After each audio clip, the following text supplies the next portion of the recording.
Hello दोस्तों, मैं हूं आपका होस्ट एंड दोस्त निशांत और आपका स्वागत है आपके अपने चैनल डिफेंस ट्यूटर में। तो दोस्तों, आज की इस वीडियो में आपको एयरफोर्स में आए हुए कुछ प्रीवियस ईयर के क्वेश्चंस को बताया जाएगा। यह वीडियो में आपको काइनेमेटिक्स के क्वेश्चंस को बताया जाएंगे। यह काइनेमेटिक्स का पार्ट 2 है। इससे पहले हम एक और पार्ट दे चुके हैं जो कि आप प्लेलिस्ट से देख सकते हैं। साथ ही साथ हमने आपके एयरफोर्स में मैथ्स के लिए भी प्रीवियस ईयर के क्वेश्चंस बहुत सारे करवाए हुए हैं और साथ ही साथ कुछ एक्सपेक्टेड क्वेश्चंस भी हमने फिजिक्स के रिगार्डिंग दिए हैं जो कि आप हमारे प्लेलिस्ट से जाकर देख सकते हैं। तो चलिए बच्चों, आपको बता दें कि आपकी एग्जामिनेशन की तैयारी को कंप्लीट करने के लिए आपको प्रीवियस ईयर का क्वेश्चंस देखना बेहद ही कंपलसरी है। अगर आप प्रीवियस ईयर क्वेश्चंस को नहीं देखते हैं तो समझिए कि आपका एग्जामिनेशन का प्रिपरेशन अधूरा है। तो आप हर एक क्वेश्चंस को वॉच कीजिए, एक एक क्वेश्चंस को ध्यानपूर्वक सुनिए और वहाँ से कुछ सीखने की कोशिश कीजिए। तो चलिए बच्चों, अपने वीडियो की ओर बढ़ते हैं और आपसे रिक्वेस्ट है कि अभी तक अपने हमारे चैनल को सब्सक्राइब नहीं किए तो प्लीज़ बच्चों चैनल को सब्सक्राइब कर ले, वीडियो को लाइक कर ले। आपको एक क्लिक करना है, आपको लाइक बटन पे, एक सब्सक्राइब बटन पे करना है। उससे आपका कुछ नहीं जाएगा लेकिन हमारा ज़रूर हेल्प होगा। इससे हमें मनोकामना मिलता है, इससे हमारा मनोबल बढ़ता है और इससे हम आपके लिए अच्छे अच्छे और वीडियो प्रोवाइड करवाते हैं। तो बच्चों, आपको सिर्फ वीडियो देखना है और वीडियो अच्छा लगे तो लाइक एंड सब्सक्राइब जरूर करना है। तो चलिए अपने वीडियो की ओर बढ़ते हैं और हमारा पहला क्वेश्चन है। आप इस क्वेश्चन को पढ़िए और खुद से एक बार समझने की कोशिश कीजिए। वीडियो पॉज कीजिए, खुद से पढ़िए। तो चलिए अब हम पढ़ के दिखाते हैं आपको क्वेश्चंस को, आखिर क्वेश्चंस में क्या कहा जा रहा है। आपको सिंपली कहा जा रहा है द मोमेंटम ऑफ टॉय बस ऑफ 0.01 kg। एक किसी टॉय का कह सकते हैं, एक बस है, बच्चा का बस है, टॉय बस है यानी खिलौना वाला बस है और उसका जो मास है वो है 0.01 kg और वो क्या है रहा है, वो 5 मीटर पर सेकेंड की वेलोसिटी से मूव कर रहा है। ठीक है, तो आपको सिंपली बताना क्या है कि मोमेंटम क्या होंगे उस बस का, उस पर्टिकुलर बस का मोमेंटम क्या होगा। तो आपको पता है मोमेंटम इक्वल टू क्या होता है, मास इनटू वेलोसिटी।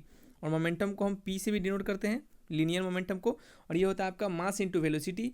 और मास इंटू वेलोसिटी, सिंपली आपको यहाँ पे मास का वैल्यू डाल देना है, वेलोसिटी का वैल्यू डाल देना है, आपको आंसर निकाल देना है। ठीक है, तो मास का वैल्यू है 0.01 kg। आपको यूनिट का खासा ध्यान देना है, यूनिट हमेशा दिखेगा, यूनिट नहीं दिखेगा तो आपका क्वेश्चन रॉन्ग हो सकता है। ठीक है, ये हो गया 5 मीटर पर सेकेंड और इसको आप जब मल्टीप्लाई कीजिएगा तो ये कितना आएगा बच्चे बताइए। ये आपका 0.05 kg मीटर पर सेकेंड।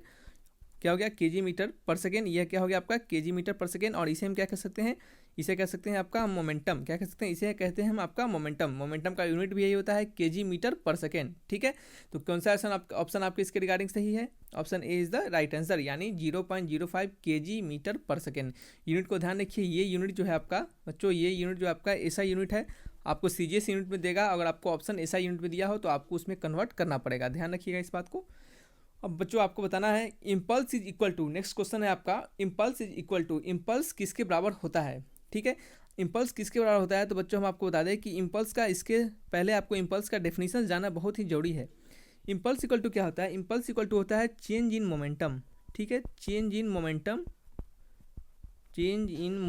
इक्वल टू इम्पल्स होता है। ठीक है, और चेंज इन मोमेंटम हमको क्या लिख सकते हैं, चेंज इन मोमेंटम को m into v2 minus M into V one. ठीक है, और इसमें से हम m अगर कॉमन लेते हैं तो v2 माइनस v1 हो जाता है। ठीक है बच्चों, और आपको बता दें इसको हम क्या करते हैं, सिंपली टाइम से डिवाइड करते हैं। एक और मोमेंटम का अलग रिलेशन होता है। अगर आपको चेंज इन मोमेंटम दिया हो इम्पल्स के बराबर, impulse is equal to change in momentum, यहाँ पे कहीं भी चेंज इन मोमेंटम की बात नहीं कर रही है। इस ऑप्शन में एफ इक्वल टू एम में मास के बारे में बता रहा है, इसमें एम इंटू वी के बारे में बता रहा है, सिंपली मोमेंटम के बारे में। इसमें V minus U upon T ये भी नहीं है आपका, और आपको यहाँ फोर्स इंटू टी है। तो देखिए हम आपको दिखाते हैं क्या फोर्स इंटू टी ये ऑप्शन हो सकता है या फिर नहीं हो सकता है। तो देखिए आपको कहीं पे भी चेंज इन मोमेंटम के बारे में नहीं कहा जा रहा है। तो आपको इम्पल्स का एक दूसरा डिफिनेशन भी होता है। देखिए आप impulse equal to change in momentum लिखते हैं और चेंज इन मोमेंटम को M into V two minus V one upon T लिखते हैं। ठीक है, इसको M into V two minus V one करते हैं और नीचे हम टी से डिवाइड करते हैं, ऊपर भी हम टी से मल्टीप्लाई करते हैं। टी से टी कर जाएगा, कोई फर्क नहीं पड़ेगा। ठीक है, और आपको बता दें कि फोर्स इक्वल टू क्या होता है, फोर्स इक्वल टू होता है change in momentum upon time होता है। तो ये जो आपका पूरा क्वांटिटी है ये क्या है, change in momentum upon time है। दिख रहा होगा आपको, ये पूरा quantity change in momentum upon time है। तो इसे हम लिख सकते हैं फोर्स इंटू टी से मल्टीप्लाई है तो फोर्स इंटू टाइम। तो आपका जो इम्पल्स हो गया उसे हम फोर्स इंटू टाइम भी कह सकते हैं। ये इम्पल्स का नया डेफिनेशन होता है। आई इक्वल टू क्या होता है आपका बच्चों, impulse equal to force into time होता है। ठीक है, फोर्स इंटू टाइम होता है। ठीक है, तो चलिए अपने नेक्स्ट क्वेश्चन की ओर बढ़ते हैं। The rate of change of momentum of an object is proportional to. आपको बताना है कि rate of change of momentum of an object, किसी भी ऑब्जेक्ट का rate of change in momentum वो किसके बराबर होता है। ठीक है, rate of change in momentum वो किसके बराबर होता है। तो चलिए बच्चों बताइए, rate of change of momentum किसके बराबर होता है। Rate of change of momentum यानी delta P per unit time किसके बराबर होता है। तो rate of change of momentum बताइए बच्चों, वो होता है आपका net force applied on the body के, यानी डायरेक्टली प्रोपोर्शनल टू होता है फोर्स के। हम भी आपको तुरंत थोड़ा देर पहले बताए हैं कि फोर्स इक्वल टू होता है डेल्टा पी अपॉन टी, और डेल्टा पी अपॉन टी को ही तो हम क्या कहते हैं, change in momentum per unit time. क्या कहते हैं, change in momentum per unit time. और यहाँ पे आपको कहा जा रहा है simply rate of change of momentum. Rate कहने का मतलब टाइम होता है, और मोमेंटम का चेंजिंग होना यानी टाइम के साथ मोमेंटम का चेंज होना, यानी delta P upon T equal to किसके बराबर होता है, ये होता है आपके फोर्स के बराबर। फोर्स जितना अप्लाइड होता है उसके बराबर, यानी option C is the right answer. ठीक है, तो इस देखिए एक ही क्वेश्चन को कितने तरीके से घुमा के पूछा जाता है, और इस आपको एक एक वर्ड को समझना है। हमने एक एक वर्ड को समझा रहे हैं, आपको एक एक पॉइंट्स को समझा रहे हैं, ताकि आपको एग्जाम में अगर थोड़ा सा और भी चेंज कर दे तो क्या करें, आप उसको बना सके। ये आपके प्रीवियस ईयर के क्वेश्चंस हैं, इसी टाइप्स के आपके क्वेश्चंस आते हैं, और आपको क्या होता है इसी में थोड़ा आगे पीछे मिलाया जाता है। ठीक है, कुछ आगे वर्ड थोड़ा चेंजिंग करके आपको नया क्वेश्चंस बनाए जाते हैं। तो देखिए नेक्स्ट क्वेश्चन है आपका, if two balls of same masses are dropped on sand. दो बॉल इक्वल मासेस के अगर सैंड पे यानी बालू पे ड्रॉप किया जाता है, तो आपको बताना है कि उनके डेप्थ ऑफ पेनिट्रेशन अगर सेम हो, किसी भी दो बॉल को इनका मास सेम है, इनका मास क्या है, सेम है, और उनको किसी सैंड पे क्या किया जाता है, ड्रॉप किया जाता है, किसी भी सैंड पे ड्रॉप किया जाता है, तो आपको बताना है क्या बताना है कि उनका जो पेनिट्रेशन होगा, यानी जो किसी बॉल को अगर सैंड पे ड्रॉप कीजिएगा तो वो कुछ गड्ढा बनाएगा, कुछ अंदर तक चला जाएगा, तो वो पेनिट्रेशन होगा वो सेम कब होगा, किस कंडीशन में होगा। क्या हेवियर बॉल होगा, heavier ball is drop faster than lighter ball. Heavier ball को फास्टर बॉल से क्या किया जाएगा, हेवियर बॉल को क्या किया जाएगा, ज़्यादा तेज़ी से उसको ड्रॉप किया जाएगा, या फिर लाइटर बॉल को ज़्यादा तेज़ी से ड्रॉप किया जाएगा, या फिर आपका product of mass into velocity same होगा, या फिर इनमें से कोई नहीं। तो आपको हम बता दें कि इसका ऑप्शन आपका सी ऑप्शन सही आंसर है, सही ऑप्शन है इसका। कैसे बच्चों, अगर किसी भी बॉल को आप अगर किसी भी हाइट से ड्रॉप करते हैं किसी सैंड पे, तो आपको इक्वल पेनिट्रेशन पाने के लिए, इक्वल आपको डेप्थ पाने के लिए उनका मोमेंटम क्या होना चाहिए, दोनों बॉल का बोथ हैव सेम मोमेंटम,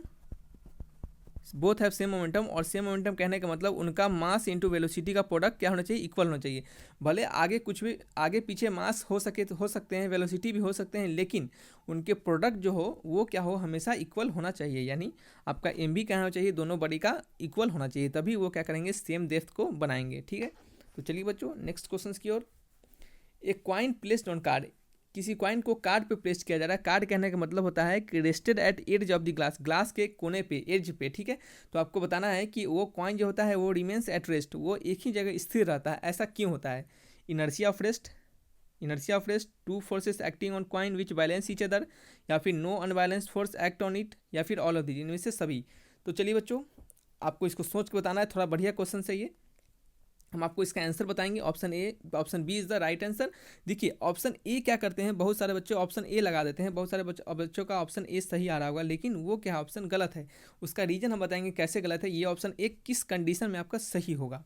तो चलिए इसका आंसर अगर समझे इस क्वेश्चन के, तो ये देखिए आपको यहाँ पे दिख रहा होगा ऑप्शन बी में कि to forces acting on the coin which balance each other. जो आपके टू फोर्स लगते हैं क्वाइन पर, वो बैलेंस करते हैं एक दूसरे को। टू फोर्स कहने का मतलब, जैसे ये कोई बार आपको दिख रहा है यहाँ पे एक फोर्स इस साइड से लग रहा है, और दूसरा फोर्स बच्चों किधर से लग रहा है, दूसरा फोर्स बच्चों इधर से लग रहा है, और ये दोनों फोर्स क्या हो रहा है, आपस में बैलेंस हो रहे हैं। इसी बैलेंसिंग के कारण जो आपका क्वाइन होता है वो रेस्ट पोजीशन पे रहता है।